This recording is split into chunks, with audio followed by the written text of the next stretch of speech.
So, you're thinking about learning Java, but everything online feels too complicated. Don't worry, in the next 5 minutes, I will explain just what you need to understand to get started. And from there, you'll be ready to dive in and try it yourself. No confusing theory. Let's jump right in. Java is a programming language used to build backend systems, Android apps, big enterprise software like banking apps. And the reason Java became so popular is simple. Write once, run anywhere. Meaning, if a computer has Java installed, your program will work there without any changes. That is why companies still rely on it. Here is the basic idea. Don't stress about the details. You write code in a .java file. Java converts it into something called bytecode. A tool called JVM runs that code on any system. The main thing to remember is Java program can run on almost any computer, and that is what makes it so powerful.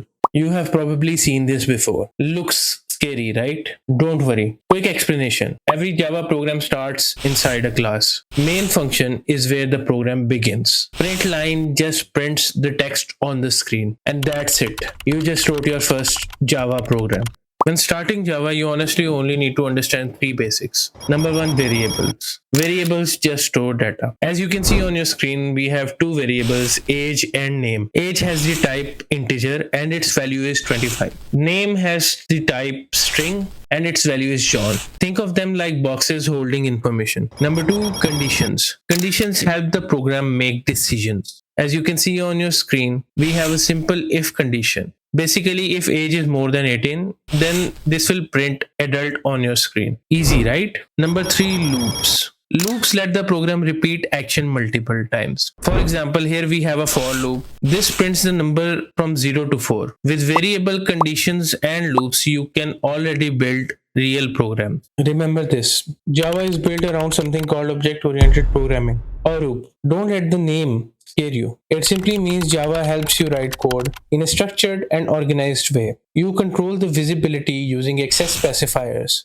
like public, private, and protected. So you decide what other parts of the program can access and what they cannot. And Java follows four main OOP principles. Number one, encapsulation, keeping data safe inside a class. Number two, abstraction, hiding unnecessary details. Number three, inheritance, reusing code from other classes. Number four, polymorphism, allowing one thing to behave in different ways. You don't need to master all this right now. Just understand this. Java encourages clean, structured, scalable code, and that is one big reason companies trust it. If you want to become a backend developer, start with Java basics, then move to Spring Boot. I have made a beginner-friendly Spring Boot video. You can check it out next. And if this video helped you understand Java a little better, consider subscribing. I make simple coding videos without all the usual confusion. See you in the next one. Bye-bye.